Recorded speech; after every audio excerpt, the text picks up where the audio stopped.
امریکی صدر ٹرمپ کی جانب سے کئی ممالک پر ٹیرف عائد کیے جانے کے بعد عالمی مارکیٹوں میں شدید مندی دیکھنے میں آئی۔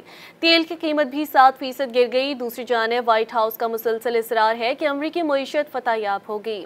ڈان اخبار میں خبر رساں ایجنسیوں کی رپورٹ کے مطابق ڈونلڈ ٹرمپ کی جانب سے کئی ممالک پر ٹیرف لگا کر تجارتی جنگ چھیڑے جانے کے بعد ڈاؤ جونز 3% سے زیادہ گر گیا ہے، جبکہ S&P میں بھی 4% کی کمی آ گئی۔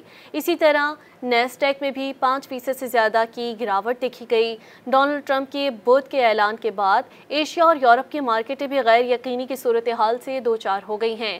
تیل کی قیمتوں میں بھی کمی واقع ہوئی کیونکہ اوپیک پلس گروپ کی جانب سے مئی میں تیل کی پیداوار میں کٹوتی ختم کرنے کا فیصلہ کیا گیا ہے، جس نے صدر ٹرمپ کے نئے ٹیرف کے اعلان سے امریکہ کو ہونے والے بھاری نقصانات کو بڑھا دیا ہے۔ برینٹ فیوچر کی فی بیرل قیمت $5.04 کم ہو کر $69.91 اور US West Texas Intermediate crude future کی فی بیرل قیمت $5.13 کم ہو کر $66.58 ہو گئی۔ امریکی ٹیرف کے معاملے پر بیشتر ممالک کے رہنماؤں نے امریکہ سے مذاکرات کے لیے آمادگی کا اشارہ دیا، لیکن جوابی محصولات لگانے سے خبردار بھی کیا۔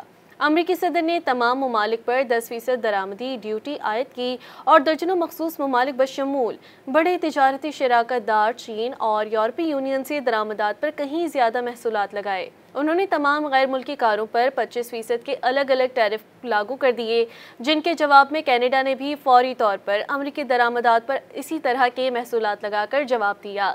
امریکی ٹیرف کے باعث دنیا میں مہنگائی کی لہر کی خدشات پر جیپ اور فیاٹ کی مالک اسٹیلانٹس کمپنی نے کینیڈا اور میکسیکو میں قائم بعض اسمبلی پلانٹس میں پیداوار روک دی ہے۔ صدر ٹرمپ کی اپنی پارٹی ریپبلکن میں بھی ان کے خلاف آوازیں اٹھنے لگی ہیں۔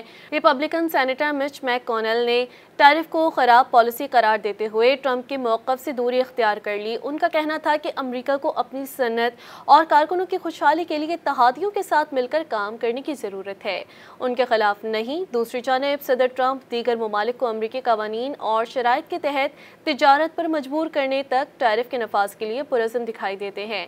صدر ٹرمپ اپنے لگائے گئے ٹیرف کے باعث پیدا ہونے والی عالمی تجارتی بحران کو نظر انداز کرتے ہوئے بے پروایانہ انداز میں اپنے فلوریڈا کے گولف ریزورٹس میں ہفتہ وار چھٹیاں گزارنے کے لیے روانہ ہو گئے۔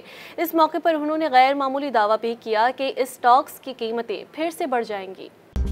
مزید نیوز اپ ڈیٹس اور ڈیجیٹل سٹوریز کے لیے سبسکرائب کریں ڈان نیوز پاکستان۔